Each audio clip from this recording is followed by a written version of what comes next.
Zaheerabad parliament ఎన్నికల సందర్భంగా మరియు నారాయణఖేడ్ నియోజకవర్గం కల్హేర్ మండలం ఎక్స్ ఎంపీపీగా చేసిన మల్లేశం గారితో ఒకసారి మనం మాట్లాడదాం. సార్ నమస్కారం. సార్ నమస్కారం. సార్ ఇప్పుడు పార్లమెంట్ ఎన్నికలు వచ్చాయి మరియు ఈరోజటి వరకు ప్రచారం చేయడం జరిగింది మరియు కాంగ్రెస్ పార్టీ నుంచి ఇప్పుడు ఎలా ఉంది సార్, మీ స్పందన ఏంటి? కాంగ్రెస్ పార్టీ నుంచి సురేష్ కుమార్ శెట్కర్ గారు ఎంపీగా పోటీ చేయడం జరిగింది. ఇంతకుముందు 2004 నుంచి 2009 వరకు ఈ నారాయణఖేడ్ ప్రాంతానికి ఎమ్మెల్యేగా ప్రాతినిధ్యం వహించారు. 2009లో స్వర్గీయ కిష్టారెడ్డి గారు ఎమ్మెల్యేగా, శ్రీ సురేష్ శెట్కర్ గారు ఎంపీగా, రెండు కూడా నారాయణఖేడ్ ప్రాంతానికి ఎంపీ ఎమ్మెల్యే, రెండు నారాయణఖేడ్ ప్రాంతానికి మన రాజశేఖర్ రెడ్డి గారు సీట్లు కేంద్రంతో అంటే సోనియా గాంధీతో ఒప్పించి ఆయనకి ఎంపీగా టికెట్ ఇప్పించడం, కిష్టారెడ్డి గారు ఎమ్మెల్యేగా గెలవడం, మన సురేష్ శెట్కర్ గారు ఎంపీగా గెలవడం జరిగింది. సురేష్ శెట్కర్ గారు ఈ తెలంగాణ ప్రాంతానికి ఎంతో సేవ చేయడం జరిగింది. ఎట్లా అంటే ఈ తెలంగాణ ఉద్యమం 2001లో స్టార్ట్ అయినా అప్పటి వరకు ఎలాంటి స్పందన లేనటువంటి దాన్ని సోనియమ్మకు, మేడం ఈ తెలంగాణ ప్రాంతం వాసులు చాలా ఇబ్బందులు పడుతున్నారు ఆంధ్రతో ఉండడం వల్ల, కాబట్టి మా తెలంగాణను మాకు ఇవ్వాలి మేడం, ఇస్తే చాలా బాగుంటుంది అని సురేష్ కుమార్ గారు చెప్పడం, ఆమె ఎందుకంటే ఈయన సౌమ్యుడు, ఇటువంటి వారి మాట విని ఆమె కొన్ని కమిషన్లను పెట్టి మొత్తం ఎంక్వైరీ చేయించి లాస్ట్ 14లో తెలంగాణ కూడా ఇవ్వడం జరిగింది. ఇప్పుడు సురేష్ శెట్కర్ గారు అప్పుడు ఎంపీగా చేసినప్పుడు కేసీఆర్ గారు ఉద్యమం చేస్తున్నారు. అయితే సురేష్ శెట్కర్ గారు కూడా ఉద్యమంలో పాల్గొన్నారంటారా? ఉద్యమంలో పాల్గొనడమే కాకుండా ఆయన డైరెక్ట్ ఎవరైతే తెలంగాణను ఇస్తారో వారితోటే మాట్లాడి ఆమెనే ఒప్పించి వేరు చేయడానికి ఆయన ఎంతో పట్టినాడు. ఇంకోటి కిష్టారెడ్డి గారు కూడా ఉన్నారు. కిష్టారెడ్డి గారు కూడా ఎమ్మెల్యేగా, తెలంగాణలో 41 మంది ఎమ్మెల్యేలు, 41 మందిలో మా కిష్టారెడ్డి గారు కూడా సభ్యుడు. ఈ 41 మంది కమిటీకి ఇందిరాకరణ్ రెడ్డి ఆయన చైర్మన్గా చేసి ప్రతిసారి ఆయనను కూడా ఢిల్లీకి పంపించడం, ఢిల్లీ పెద్దలతో మాట్లాడించడం, వీళ్ళందరూ కూడా తెలంగాణ ఎమ్మెల్యేలే కాకుండా ఎంపీలు, ప్రజలందరూ కూడా కాంగ్రెస్ పార్టీ వారు అయినా సరే మాకు ఎట్టి పరిస్థితుల్లో మాకు తెలంగాణ కావాలనే పట్టుదలతో సాధించుకున్న తెలంగాణ కేసీఆర్ ఒక్కరే కాదు, ఇది 69 నుంచి నడుస్తున్నది. స్వర్గీయ చెన్నారెడ్డి గారి నుండి ఏది తెలంగాణ పోరాటం. అయితే ఇది ఇప్పుడు పోరాటం అయిన తర్వాత మన తెలంగాణ మనకి సపరేట్ అయిన తర్వాత సురేష్ శెట్కర్ కానీ అండ్ కిష్టారెడ్డి గారు కానీ మరి టిఆర్ఎస్ పార్టీలో అసలు ఎందుకు రాలేరు? మరి తెలంగాణ ఇచ్చింది సోనియా గాంధీ, తెలంగాణ ఇచ్చింది కాంగ్రెస్ పార్టీ, తెలంగాణ ఇచ్చింది మన్మోహన్ సింగ్. అయితే ఒకటి అవి తెలంగాణ ఇచ్చిన తర్వాత కేసీఆర్ గారు దాన్ని పూర్తిగా అన్ని విధాల అన్ని అంగులల్లో ఉపయోగించుకున్నాడు, ప్రచారం చేయించాడు. కానీ ఈ తెలంగాణ కాంగ్రెస్ వాళ్ళు ప్రచారం చేయించలేదు, దాన్ని ఉపయోగించుకోలేదు. ఇప్పుడు రేవంత్ రెడ్డి గారు వచ్చిన తర్వాత తెలంగాణ ఇచ్చింది సోనియమ్మ, కాబట్టి ఆ సోనియమ్మకు మనం కానుకగా ఇవ్వాలని కాంగ్రెస్ పార్టీ గురించి చాలా ప్రచారం చేసిన ఘనత రేవంత్ రెడ్డి గారికి దక్కింది. తెలంగాణ బిడ్డలు చాలా అన్యాయంగా బతుకుతున్నారు. కాబట్టి వీళ్ళకి ఇస్తే వీళ్ళ నిధులు ఓకే నిధులు నిధులా విధులు అన్ని ఉపయోగించుకుంటారనే ఉద్దేశంతో ఆమె తెలంగాణ ఇవ్వడం జరిగింది. అచ్చా, సోనియమ్మ ఇవ్వడం జరిగింది అంటారు. మరి ఇప్పుడు మన పార్లమెంట్ ఎన్నికలు వచ్చింది. ఇప్పుడు సురేష్ షెట్కర్ గారు మాజీ ఎంపీగా చేశారు, మళ్ళీ ఇప్పుడు నిలబడ్డారు. ఇప్పుడు ఆయన ఎలా ఉంటుందంటారు? అతని విజయం ఎలా ఉంటుంది అంటున్నారు? సురేష్ షెట్కర్ గారి విజయం నల్లేరు మీద నడక లాంటిది.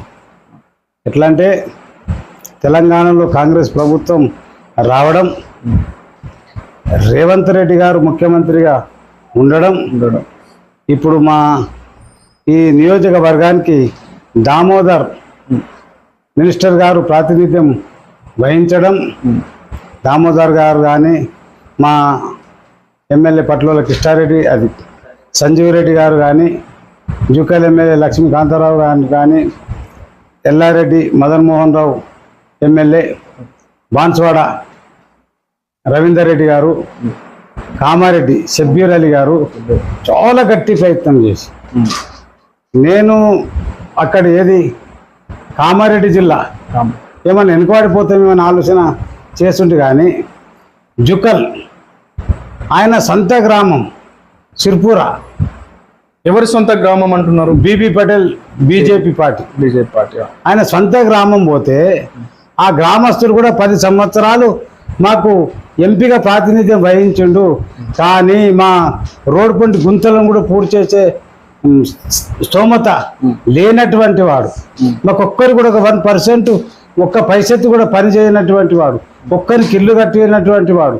కాబట్టి అసలుకి ఓట్లు వేస్తే ఏం లాభం లేదు, మేము వేయం. మరి ఎక్కడ వేస్తారని అడిగితే మేము కాంగ్రెస్ పార్టీకి వేస్తాం, సురేష్ కుమార్ షెట్కర్ గారికి వేస్తాం. ఇంతకుముందు ఎమ్మెల్యే ఉన్నప్పుడు మా దగ్గరికి అది ఎంపీగా ఉన్నప్పుడు ఎన్నోసార్లు రావడం జరిగిందని చెప్పడం జరిగింది. ఆ డొంగిలి మండలం సిర్పూర కానీ టాక్లీ, స్మాల్ టాక్లీ, బిగ్, మీరు 7 నియోజకవర్గాల్లో ప్రచారంపై తిరిగాం, చూసినాం ఎక్కడెక్కడ ఏమేమి ఉంటుంది. ఈ జుక్కల్ నియోజకవర్గంలో ఏముంటుంది, బాన్స్వాడలో ఏముంటుంది, ఎల్లారెడ్డిలో ఏముంటుంది, కామారెడ్డిలో ఏముంటుంది అని చూస్తే అన్ని ప్రాంతాలల్లో చాలా మెజార్టీ కాంగ్రెస్ పార్టీ సురేష్ కుమార్ షెట్కర్ గారికి ఇవ్వడం జరుగుతుంది. కాంగ్రెస్ పార్టీలో ఎంపీగా చేశారు, చేసిన తర్వాత మళ్ళీ అతను ఇప్పుడు బీజేపీ పార్టీ నుంచి నిల్చున్నారు. అయితే ఇప్పుడు అతను కూడా గెలుస్తాడని చాలా మంది అంటున్నారు. మరి దాని మీద సార్ బీబీ పార్టీలు అంటే బిజినెస్ పార్టీలైనా, బీబీ పార్టీలు అంటే బిజినెస్ పార్టీలు. ఆయన ఉన్న ఆస్తులను కాపాడుకోవడానికి ఆయన ఎంపీగా పోటీ చేయడం జరిగింది. అప్పుడు ఎంపీగా పోటీ చేసినప్పుడు ఫస్ట్లో కేసీఆర్కు ఏమో ముడుపులు ఇచ్చుకున్నారని అన్నారు. ఇప్పుడు కూడా అదే పరిస్థితి, ఎందుకంటే కేసీఆర్ పార్టీ ఖతమైపోయింది, అక్కడి నుంచి నిలబడితే మన కోట్లు వేయరు. ఇప్పుడు మోడీ ముఖం చూసో ఈ కులాల మధ్య మతాల మధ్య చిచ్చు పెట్టే మోడీ ముఖం చూసో, లేకపోతే రాములో గుడి కట్టించిన అయోధ్యలని దాని ముఖం చూసో బీజేపీ కోటేస్తారనే ఉద్దేశంతో బీజేపీలో మోడీకి ఏ ముడుపులు ఇచ్చుకున్నాడో ఏం కథనో ఆ పార్టీకి, కాబట్టి వాళ్ళు మళ్ళా ఆయన టికెట్ ఇవ్వడం ఇది కాంగ్రెస్ కు చాలా మంచి అనుకూలమైంది. ఎట్లయిందంటే ఆయన 10 సంవత్సరాలు చేసి ఏ ప్రాంతానికి కానీ ఎవ్వరికి కానీ, ఇప్పుడు నారాయణఖేడ్ తాలూకాలో నారాయణఖేడ్ నియోజకవర్గంలో భూపాలరెడ్డి తప్ప ఆయనకు ఎవరు తెలియరు. భూపాలరెడ్డి లాంటి కానీ, ఇప్పుడు మన విజయపాల్ రెడ్డి కానీ, ఇప్పుడు ఎమ్మెల్యే కానీ, సురేష్ షెట్కర్ కానీ, ఇటువంటి పెద్ద పెద్ద ముఖాలు తప్ప ఆయన చిన్నోళ్ళు ఎవరు తెలియరు. అంటే అతను 10 ఏళ్ళు చేసినాక ఏ గ్రామాల్లో కానీ మండలాల్లో కానీ ఎప్పుడు తిరగలేరంటారా? ఎప్పుడు తిరగలేదని మినిస్టర్ వచ్చినప్పుడు, లేకపోతే ఎమ్మెల్యే గారు ఏదన్నా పెద్ద ప్రోగ్రాం పెడితే ఆ ప్రోగ్రాంలల్లా పార్టీ మీటింగ్లల్లా ముఖ్యమంత్రి వచ్చినప్పుడు రావడం. ఎందుకంటే పైసలు ఉన్నోడు అందరూ కూడా ప్రేమలు ఉంటాడు, అందుకోసం ఆయనకు ఏదైనా మీటింగ్లలో పిలుస్తారు, వస్తుండే తప్ప ఆయన ఎవరికి ఏ ప్రాంతానికి ఏమి అభివృద్ధి చేసినాడు కాడు. ఇంకొకటి, మీరు ఇప్పుడు ఎంపీపీగా చేశారు 2000 ఎప్పటి నుంచి సార్? 2006 నుంచి 11 వరకు. 2006 నుంచి 11 వరకు మీరు కల్హేర్ మండలం ఎంపీపీగా చేశారు కాంగ్రెస్ పార్టీ. అయితే అప్పుడు అభివృద్ధి ఎలా ఉండే, ఇప్పుడు ఎలా ఉంది మన తెలంగాణ వచ్చిన తర్వాత? 2006 నుండి అప్పుడు సమయకేంద్రంలో ఉండే కాబట్టి అప్పటికైనా బాగానే ఉండే, ఇప్పుడు కూడా బాగానే ఉన్నది. కానీ ఈ బీబీ పాటిల్ లాంటి జనాలు ఉన్నారు. కాకపోతే మండల వ్యవస్థకు, గ్రామ పంచాయతీ వ్యవస్థకు, ఇప్పటి వ్యవస్థకు అప్పుడు రాజీవ్ గాంధీ గారు ప్రధానమంత్రి అయినప్పుడు రోజ్గార్ యోజన పథకం అని ఒక పథకం తీసుకొచ్చి యావత్ భారతదేశంలో గ్రామాలు, తాండలు, వాడలు అన్ని గ్రామాలు అభివృద్ధి చెందాలంటే రోజ్గార్ యోజన పథకం పెట్టాలని ప్రవేశపెట్టడం జరిగింది. దాన్ని ఇప్పుడు 13th, 14th, 15th ఫైనాన్స్గా ఏర్పాటు చేసి ఒక్క మనిషికి 1632 రూపాయలు ప్రతి సంవత్సరం ఇవ్వడం, ప్రతి గ్రామంలో సైడ్ డ్రైన్స్ కానీ, సీసీ రోడ్లు కానీ, కల్వర్ట్లు కానీ కట్టించడం జరుగుతున్నది. ఇప్పుడు నిధులు బాగానే వచ్చేసినాయి. అయితే ఇప్పుడు ఇక్కడ నేను చాలా మంది అనేది ఏంటంటే మన నారాయణఖేడ్ నియోజకవర్గంలో ఇంతకు ముందు డెవలప్మెంటింగ్ ఏమీ లేకుండే, తెలంగాణ సపరేట్ అయిన తర్వాతే ఇక్కడ రోడ్లు కానీ కొన్ని డెవలప్మెంటింగ్ అయింది అని చాలా మంది చెప్పారు. ఊర్లలో కరెంటు కానీ ఇలాంటి చాలా చెప్తున్నారు. ఇంతకు గతంలో ఉండేది కాదు, కిష్టారెడ్డి గారు గెలిచిన తర్వాత ఏ ఊరికి వచ్చి ఎక్కువ తిరిగేవారు కాదు, చేసేవారు కాదు అన్నట్టు పబ్లిక్ టాక్. ఇది నిజమా సార్? అయితే సార్, మన తాతలు భూమి బాగా సంపాదించారు. అప్పటి పరిజ్ఞానం బట్టి వారు ఏం లేదు, పశువులు, గోధులు, బలరు, మేకలు అన్నీ మేపుకుంటూ ఏదో గరువు పంటలు వేసుకుంటూ వచ్చిన పంటతోటి వాళ్ళు జీవనం నడిపించేవారు. మెల్లమెల్లగా మా తండ్రులు పెద్దగాయి, మనం పెద్దగాయి. అప్పుడు జర దున్ని కలిసి పంట పండించేవారు. ఇప్పుడు దాన్ని ఒక బోరేయించి పొలాలుగా అచ్చుకట్టి అందులో మక్క వేయడము, జొన్న వేయడము, వరి వేయడము బాగా దిగుబడి వచ్చే విధంగా చేస్తున్నారు. అంటే అప్పుడున్న ప్రభుత్వాలు, కాంగ్రెస్ పార్టీ కానీ అప్పుడున్న ప్రభుత్వాలు అన్ని పనులు చేసుకుంటూ అప్పుడున్న పరిజ్ఞానంతో చేయడం జరిగింది. మెల్లమెల్లగా ఒక పని కాగానే ఇంకో పని చేస్తాం కదా, ఆ విధంగా నడుస్తున్నాయి. అప్పటి పరిస్థితులను బట్టి ప్రతి గ్రామంలో స్కూల్ కట్టించడం, ప్రతి గ్రామానికి కరెంట్ ఇవ్వడం, ప్రతి గ్రామంలో ఇల్లు ఇవ్వడం, ప్రతి తాండలో ఇల్లు. అయితే ఇప్పుడు జహీరాబాద్కి కాంగ్రెస్ ఎంపీ గారే గెలుస్తారని అంటారు. కాంగ్రెస్ ఎంపీ. అయితే గాలి అనిల్ కుమార్ గారు బీఆర్ఎస్ పార్టీ నుంచి ఉన్నారు. ఇప్పుడు పబ్లిక్లో టాక్ ఎలా ఉందంటే చాలా మంది బీఆర్ఎస్ అని అంటున్నారు.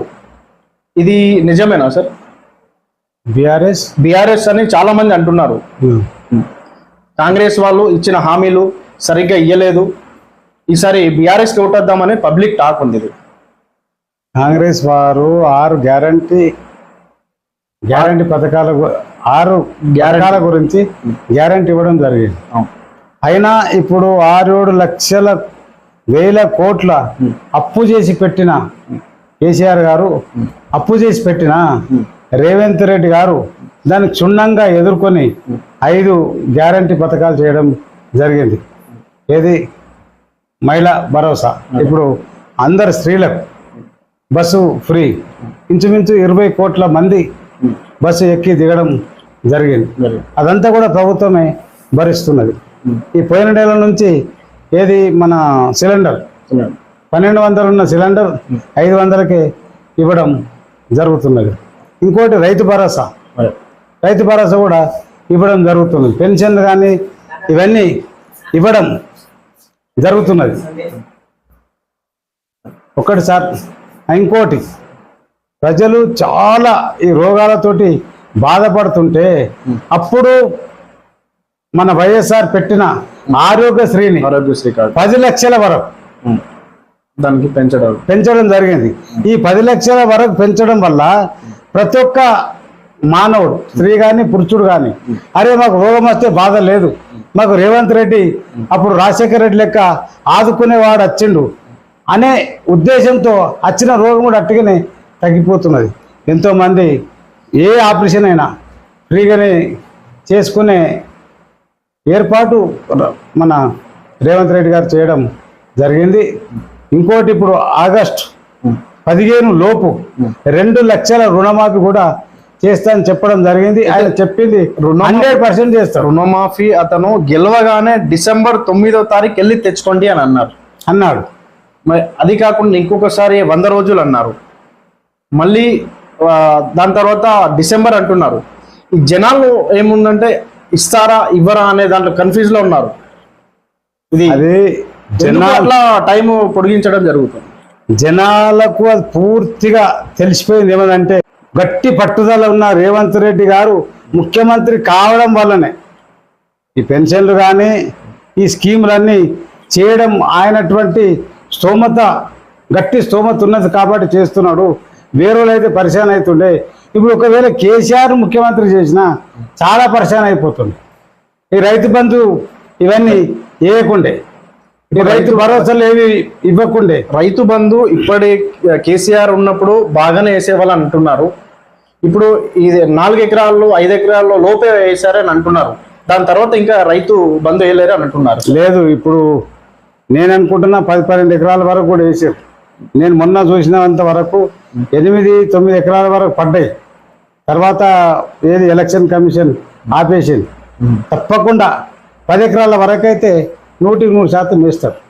ఎందుకంటే ఎవరైతే వాస్తవంగా కాస్తు చేస్తున్న రైతులు ఉన్నారో వారికి బరాబరి వేస్తాడు. ఈయన కూడా రైతు కుటుంబం నుంచి వచ్చినోడే. ఎవరు? రేవంత్ రెడ్డి. ఇప్పుడు ఉన్న ఎమ్మెల్యేలు అందరూ కూడా రైతు కుటుంబం నుంచి ఉన్నవారే. కాబట్టి రైతు కుటుంబం నుంచి వచ్చిన వారికి రైతుల బాధలు, సాధక బాధకాలు అన్నీ తెలుసు. అయితే ఈ 6 గ్యారెంటీల్లో వచ్చేటి 2-3 అమలైనాయి. ఇంకా మిగతా కూడా అలాగే పెండింగ్ లో ఉన్నాయి. 3-5 అమలైనాయి కదా. 5 ఏది? రైతు భరోసా, ఆరోగ్యశ్రీ ముందు పొడిగించడం, అదే మహిళల భరోసానే ఉంది కదా. బస్సు, రెండోది సిలిండర్, గ్యాస్ సిలిండర్, గృహజ్యోతి 200 యూనిట్ల వరకు ఫ్రీ. ఎవరైతే 201 యూనిట్ కాలుస్తున్నారో వాళ్ళకి బిల్లు వస్తున్నాయి. అయితే ఈ 6 గ్యారంటీల్లో ఇంకా ఇచ్చేటి ఉన్నాయి స్కీములు. తర్వాత రైతు ఇది రుణమాఫీ అని అన్నారు. దీంట్లో ఈ జనాలు ఇప్పుడు కేసీఆర్ అని అంటున్నారు. అయితే కేసీఆర్ మన బీఆర్ఎస్ పార్టీ ఎంపీగా గెలుస్తుందని అనుకున్నాం అసలు మన జహీరాబాద్ నుంచి. బీఆర్ఎస్ వాళ్ళు బీజేపీ వాళ్ళు ఒకటైపోయారు. కాబట్టి బీఆర్ఎస్ గెలుస్తుందనే గ్యారంటీ లేదు. ఈ తెలంగాణ ప్రాంతంలో బీఆర్ఎస్ పతనమైపోయింది. ఇవి రెండు. ఈ బీఆర్ఎస్ వాళ్ళు చాలామంది కాంగ్రెస్లోకి రావడం జరుగుతుంది. ఇంతకుముందు కేసీఆర్ ఏ విధంగా చేసిండో ఇప్పుడు ఆ తెలంగాణలో ఉన్న ఈ పార్టీలో పోతే మేము అభివృద్ధి అవుతాం, మాకు పనులు అయితే అనే ఉద్దేశంతో కాంగ్రెస్ పార్టీలో రావడం, ఇది మీద ఏదో ఇది మీరైతే వీళ్ళు చేయరు కదా అని బీజేపీలో పోవడం జరుగుతున్నది. అయినప్పటికీ ఈ తెలంగాణ ప్రాంతంలో సెకండ్ బీఆర్ఎస్ ఉండొచ్చు అని నేను అనుకుంటున్నాను. Second BR. అయితే ఇప్పుడు మన నారాయణఖేడ్ నియోజకవర్గంలో మన ఎమ్మెల్యే గారు బాగా అభివృద్ధి చేశారు అని అంటున్నారు. బీఆర్ఎస్ పార్టీ నుంచి స్వల్ప మెజారిటీతో ఓడిపోయారు. అది ఇప్పుడు ఇక్కడ అనే మీ నియోజకవర్గం ప్రజలు పబ్లిక్ టాక్ ఏంటంటే ఈసారి కేసీఆర్కే ఓటేస్తాము, మాకు వచ్చిన 3 నెలల్లో 4 నెలల్లోనే మాకు చాలా కరెంటు సరిగ్గా లేదు, నీళ్లు సరిగ్గా రావట్లేదు అనే కొన్ని గ్రామాల్లో అంటున్నారు. ఇది దీనిపైన స్పందన సార్? అయినా ఇప్పుడు ఈయన పదవి మీదకి ఎక్కింది నుండి 4 నెలలు 5 నెలలు అవుతున్నారు. అయినా సరే ఈ తెలంగాణ ప్రాంతంలో ఈ ఉరుములు మెరుపులు గాలి దువానం వల్ల ఎన్నో జాగాల పోలు ఇరిగిపోవడం బయలుదేరిపోవడం అయినా సరే ఎలక్ట్రిసిటీ వాళ్ళతోటి చాలా పట్టుదలతో వాళ్ళతోటి మంచి పనులు చేయించడం. ఇప్పుడు పొద్దున ఏదైనా పోలు ఇరిగిపోతే సాయంత్రం వరకు మళ్ళీ పోలు ఏర్పాటు చేయడం, వైర్లు ఏర్పాటు చేయడం, మూలాల కరెంట్ ఇవ్వడం జరుగుతున్నది. నడుమ ఎప్పుడన్నా ఏది ఎల్సీలు తీసుకుంటే పోతుంది, దాని కరెంట్ పోయిందని అనుకుంటున్నాను. సరిగ్గా ఇవ్వటం లేదు, ఇవ్వలేరు అని రైతులు కూడా పంటలు కూడా చాలా తక్కువ పండినాయి, చాలా వరకు ఎండిపోయినాయి పొలాలు అని చాలా చోట మనము టీవీలలో న్యూస్లలో చూసినాం. ఇది కరెంటు మీద కూడా ఈ మధ్యలో కరెంటు కూడా చాలా కోతలు అవుతున్నాయని చెప్తున్నారు సార్. అది వాస్తవంగా ఈ కరెంట్ ప్రాబ్లం వల్ల కాదు, ఈ వర్షాకాలంలో సరిగా వర్షాలు పడనందువల్ల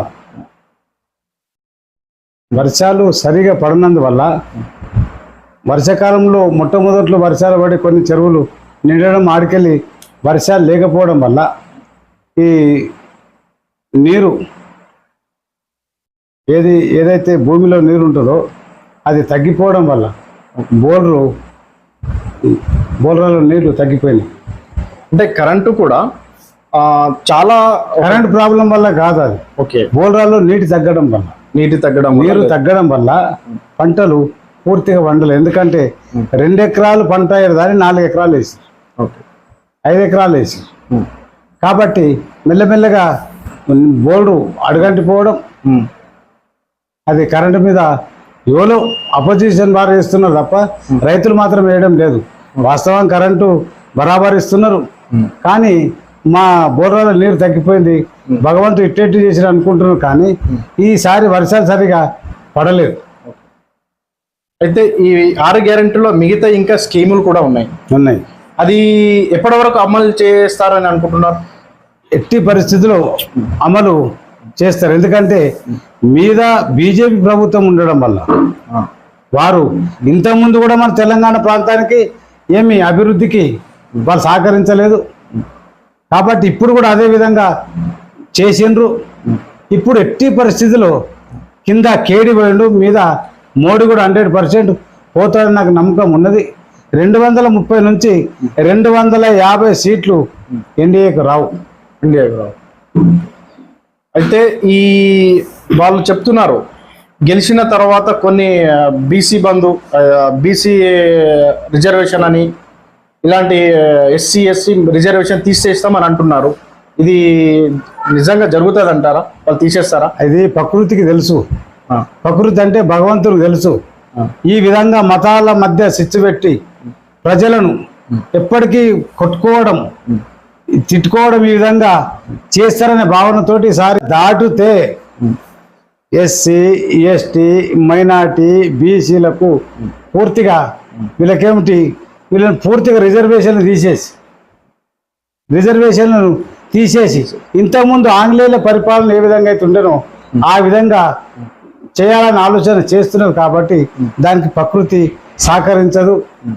ప్రకృతి ప్రజల హృదయాలలోకి పోయి ఆ బీజేపీ పార్టీని ఎక్కడ కూడా గెలవనీయదని నేను అనుకుంటున్నాను. అందులో భాగంగా ఇప్పుడు మన బీబీ పాటిల్ గారు ఏ విధంగా అయితే 10 సంవత్సరాలు ఆయన 10 సంవత్సరాలు ఎంపీగా ఉండి ఆయన స్వర్గ విలాసాలకే, ఆయన విలాస భోగాలకే పరిమితమైపోయిండు, ప్రజల మధ్యలోకి రాలేదు.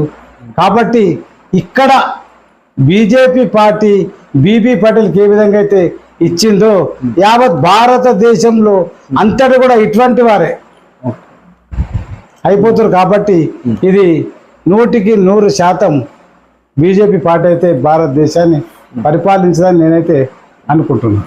అయితే బీబీ పాటిల్ గారు బీఆర్ఎస్ పార్టీలో 10 ఏళ్ళు చేసిన తర్వాత మరి బీజేపీకే వచ్చారు వాళ్ళు.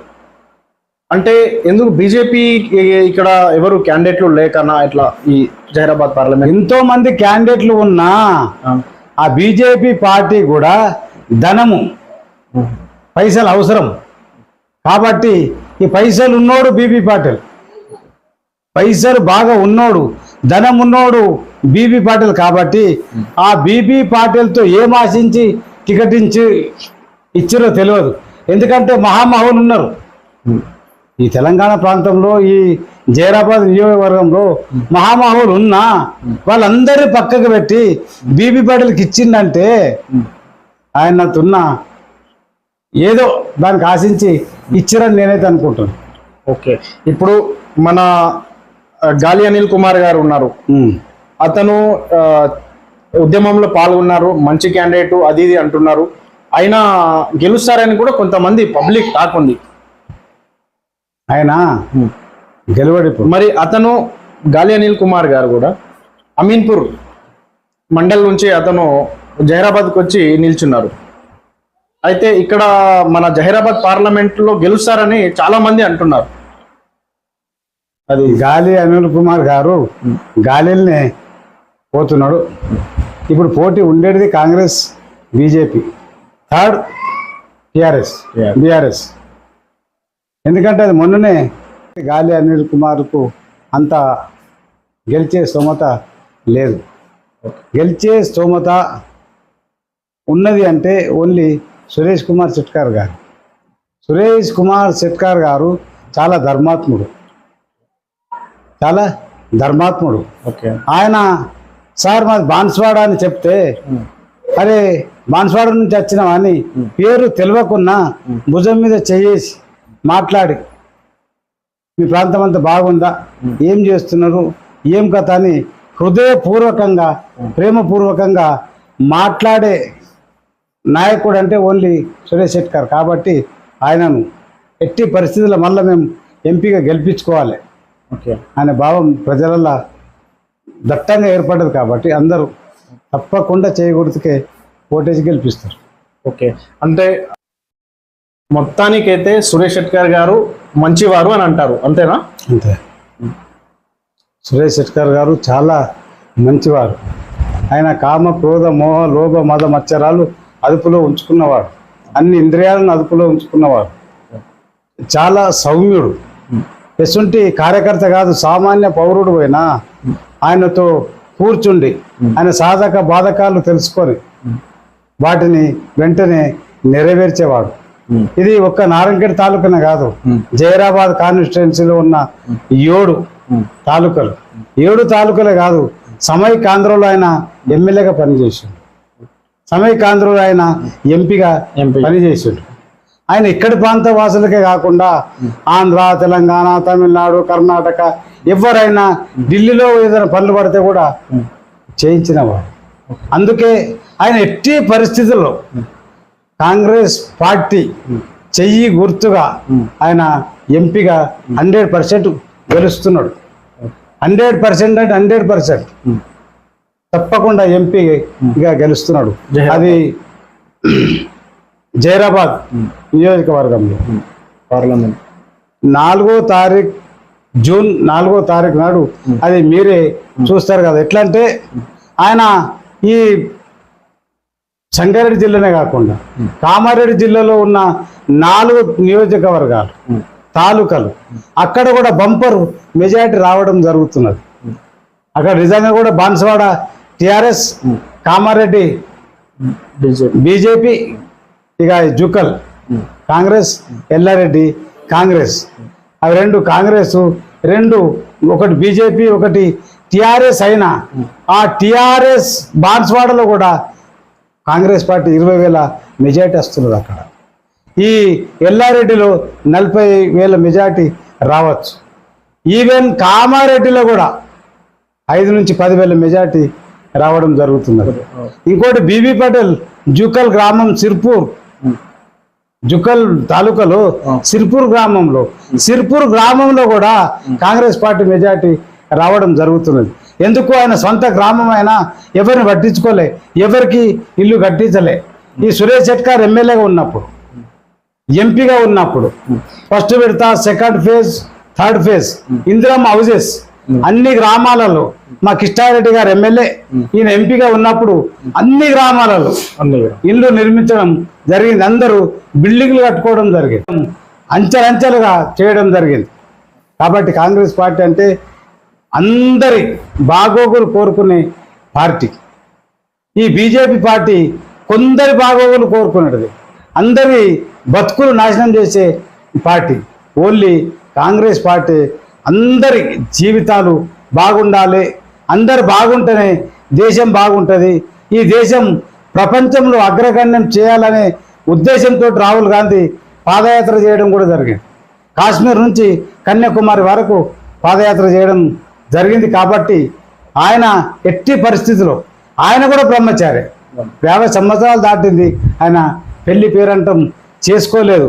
ఈ భారతదేశానికి బ్రహ్మచారులు అవసరం ఉన్నదేమో, అందుకోసమే ఆయన ఇప్పుడు బ్రహ్మచారిగా ఉన్నాడు. ఆయన కూడా ప్రధానమంత్రి అవుతాడని నేను 100% నమ్ముతున్నాను. ఎందుకంటే సంజీవ్ రెడ్డి గారు గెలవడం, రేవంత్ రెడ్డి ముఖ్యమంత్రి కావడం, ఇక్కడ సురేష్ షెట్కార్ గారు గెలవడం, అక్కడ రాహుల్ గాంధీ ప్రధానమంత్రి అవుతాడని నేను 100% నమ్ముతున్నా. హృదయాలలో మెరుస్తున్నది. అప్పుడు కట్టుకున్న ఇల్లు అది 2 లక్షలు 3 లక్షలతో అయినా ఇప్పుడు 50 లక్షల వరకు ఆ ఇళ్లకు డిమాండ్ రావడం జరిగింది. నిజంగా కూడా వాళ్ళు చేసిన మేలు వల్లనే మేము ఈ స్థాయిలో ఉన్నామని ప్రజలందరూ ఆలోచన చేస్తున్నారు. అయితే బాన్స్వాడ కాన్స్టెన్సీలో పోచారం శ్రీనివాసరెడ్డి గారు అక్కడ చాలా గ్రామాల్లో డబుల్ బెడ్రూమ్లు ఇచ్చారు కదా సార్. ఇచ్చారు. ఇప్పుడు ఆయన డబుల్ బెడ్రూమ్లు ఇచ్చినందుకు నిజంగా కూడా ప్రజలకు అది గుర్తున్నది. ఎవరు ఏం చేస్తున్నారో దాని ఫలితం అలానే అనుభవిస్తారు. యేసుప్రభు అన్నట్టు ఏది విత్తుతామో ఆ పంటనే కోసుకుంటాం. మహమ్మద్ ప్రవక్త సల్లెల్లాహు అలైహి వసల్లం అన్నట్టు మనం ఈ పంట వండించే పొలమే ఈ భూలోకం, పంట వండించే పొలమే ఈ భూలోకం. అంటే ఇప్పుడు మనం ఏం చేస్తున్నామో దాని ఫలం అలానే అనుభవిస్తామని శ్రీకృష్ణుడు అంటున్నాడు. అంటే నేను ఏ పని చేస్తున్నానో దాని ఫలం అలానే అనుభవిస్తాం. ఆయన ఇల్లు కట్టించినందుకు ఆయన గెలిపించారు. వాళ్ళు కొడుకులు వాళ్ళు టీఆర్ఎస్ వాళ్ళు చేసిన అధర్మం పనుల వల్ల ఇప్పుడు అందరూ కాంగ్రెస్ పార్టీ వైపే రావడం జరిగేది. అక్కడ నేను అనుకుంటున్నా సెకండ్ టీఆర్ఎస్ ఉంటుందా బీజేపీ ఉంటుందా, అవి సెకండ్ కోసమే కొట్లాడుతున్నాయి. కాంగ్రెస్ పార్టీ ముందంజలో ఉంటుంది, 20,000 మెజార్టీ వస్తుంది బాన్స్వాడ వరకు. ఓకే, ఇప్పుడు మొత్తానికి జహీరాబాద్ పార్లమెంట్ ఎన్నికలు టోటల్గా సురేష్ షెట్కార్ గారి గెలుస్తారని అంటారు మీరు? జహీరాబాద్ నియోజకవర్గంలో సురేష్ షెట్కార్ గారు 150,000 మెజార్టీతో గెలుస్తున్నారు. ఇప్పటి పరిస్థితి వరకు, ఈ రోజు వరకు అటువంటి పరిస్థితులు ఉన్నాయి. ఓకే సార్, మీరు చాలా టైం ఇచ్చినందుకు చాలా ధన్యవాదాలు సార్. నమస్కారం సార్. ఓకే ధన్యవాదాలు.